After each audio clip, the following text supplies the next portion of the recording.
Hey guys, Kate Kennedy here with one more video using my April kit. I was just kidding when I said last week it was my last one. One more and then I should start with the May kit next week. So this layout, I wanted to focus on those Maggie Holmes, like kind of the embellishments of the kit because I had really done a lot with the paper and not as much with some of these amazing embellishments. So I have taken one of the Maggie Holmes frames here and one of the Jelly Bean Soup um, cutout cards, and I'm just placing that frame over the card, and I'm going to then, cut the extra off.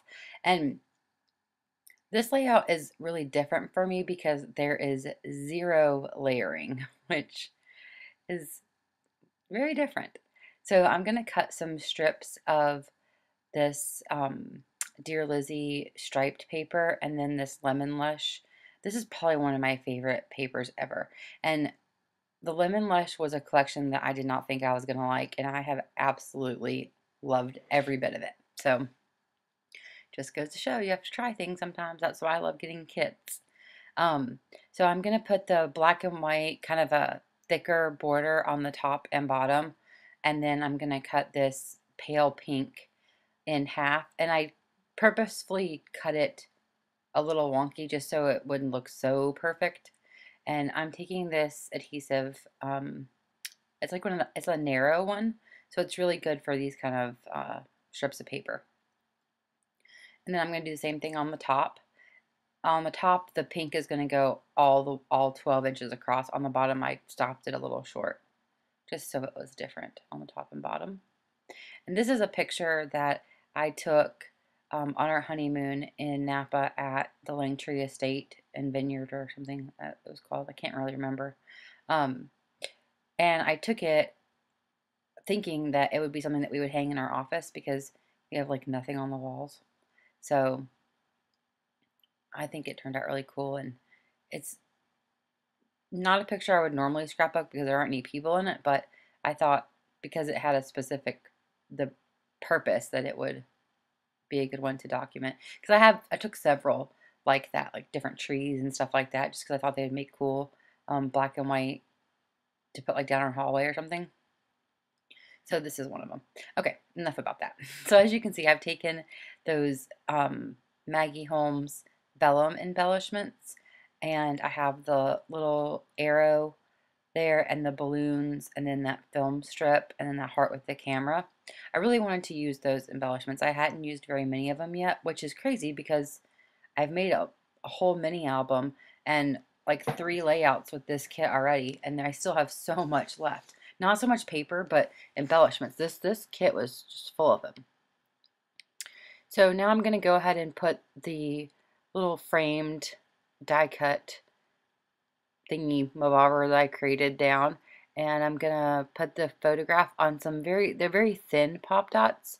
I didn't want it to be too sticking out, but I want it to stick up just enough.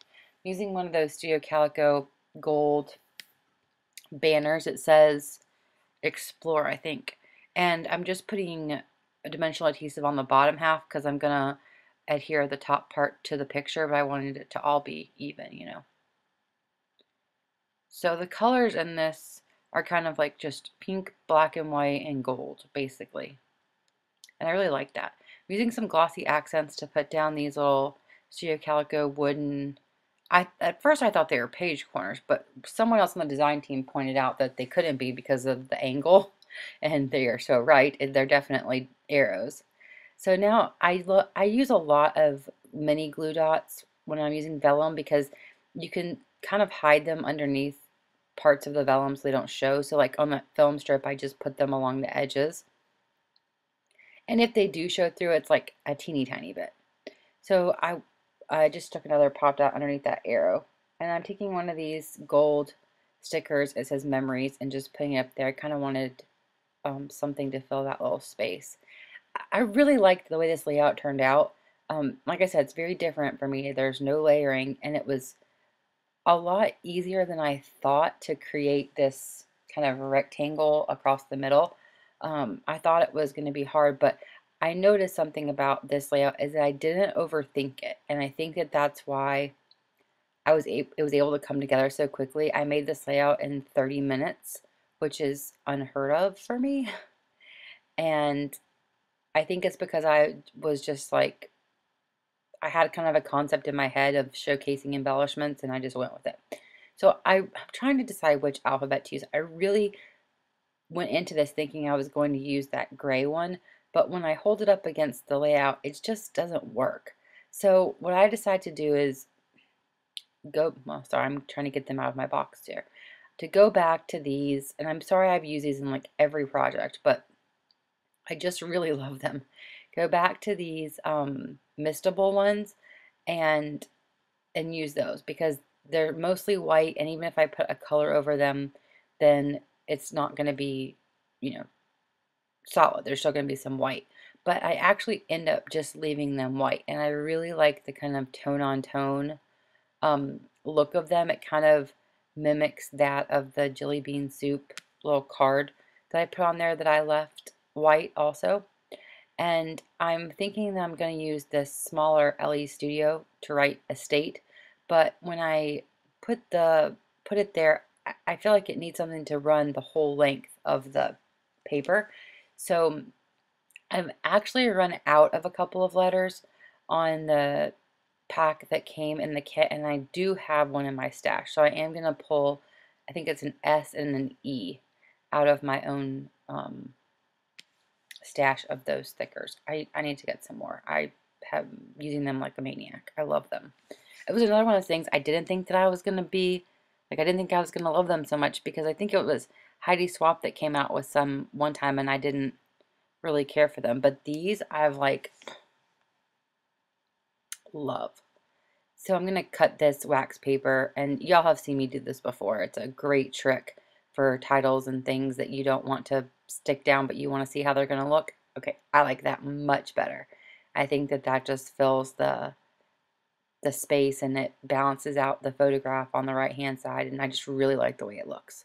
And I don't have still pictures in this video because I made this layout at night and I wasn't able to take the photograph, but if you go to the Hip Kit Club blog, you'll be able to see still photos of the finished layout because I did add a few sequins, and I think that's it. That's all I added was a few sequins. Oh, and one more piece of the Maggie Holmes vellum. So make sure to head over there after this video so you can see the full shots. I just didn't want to take a picture that wasn't good, you know. I've learned along the way that you need to take your photographs in natural light or else they just don't look right. So I'm kind of showing you some of the little details here. And this is going to go into my honeymoon album.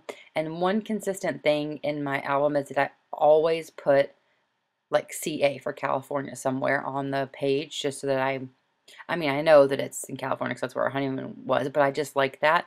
So I'm using the little LE Studio, and I decide that I want to actually put Napa, California on here. So I'm just using those to put it down there in the bottom left-hand corner. And it's not like too bold because it's on that black and white printed paper. And there is a little bit of blue in one of those balloons up there. So I feel like it works really well. I really like that alphabet. It's a really good size and I love the font. And it has uppercase and lowercase, which is so cool. So cool. So now I'm taking this LSU stamp set and I'm taking my favorite one. I've used it on everything. Is the date one. And I totally didn't even realize that until just now, actually doing this voiceover, is that the frame has a date place with like slash marks on it, which is so silly that I went ahead and stamped it on here also, but you know. I just wasn't paying attention. It's late, and I had it in my head that I was going to use the stamps on the layout, so that's what I did. So I'm stamping it in this Studio Calico. I think it's called Slate or Clean Slate or something. And I'm going to use this Deco. It's an extra fine. I was trying to show you. Let me see what it's called. It's by Marby, and it's a Deco Color extra fine liquid gold marker. I love it. It's awesome. And I also put, I was talking and didn't tell y'all, some of the Heidi Swapp Gold Lame. That's not part of the kit. It's from my stash, but I just wanted some gold dots. So I'm trying to decide where to put my journaling, and I'm literally like moving you around the paper with me. I almost start writing on that text paper down there, and then I'm like, I better check and make sure that you're gonna be able to read that. So I just started writing on this scrap, and you cannot. It's way too hard to read. So I decide to draw some lines in the upper right hand corner underneath the date and just write with this awesome pen, which I have never done before. I've never, like, I've outlined with it and stuff. And that's supposed to say lovely, but I mean, all the letters are there. They're just like so crumpled together. You can't read it very well. It looks like anyways. And then I add one more line. And I also never noticed until watching this that I write very strange. Like the way that I make letters is strange. Okay, guys. Thanks so much for watching, and head to the blog for close-ups of this layout. I'll talk to you later.